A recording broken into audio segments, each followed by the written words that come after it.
नमस्कार विद्यार्थ्यांनो. अभ्यासाच्या बाबतीत तुमची एक शंका आहे की सर अभ्यासावर फोकस कसं करू, लक्ष कसं वाढवू, लक्ष कसं केंद्रित करू, सर सिलेबस तर वाटतोय, परीक्षा पुढे गेलेली काय करू. तर एक नोट मी एक छोटासा मंत्र सांगाल. नोट मेकिंग करा काही गोष्टींची, कॅलेंडर ठेवा एक कुठलंही पण, मी मी जसं ठेवत असतो. आणि एक डायरीमध्ये तुम्ही डेली टास्क जे आहे त्या व्यवस्थित कव्हर करत चला. त्या पद्धतीने जसं 5P आपण जे म्हणतो, फोकस राहिला पाहिजे, परसिव्हरन्स ठेवला पाहिजे, पॉझिटिव्ह ॲटिट्यूड ठेवला पाहिजे, तुमच्या हेल्थवरती तुम्ही फोकस केलं पाहिजे. आलं लक्षात? जर असं तुम्ही तुमचं 21 दिवसांचं पूर्ण प्लॅन करा, त्या पद्धतीने तुम्हाला एक आत्मविश्वास बिल्डअप होईल. आणि कंटिन्युअसली या एन्व्हायरमेंटमध्ये राहायचं असेल तर आपली 6 मे पासून आपली एक महत्त्वाची बॅच चालू होते. तर एप्रिल एंडचा तुम्हाला भरपूर सारा डिस्काउंट आहे.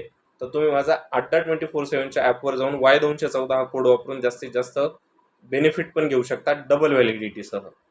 तयारी करा आत्मविश्वासाने. Take care.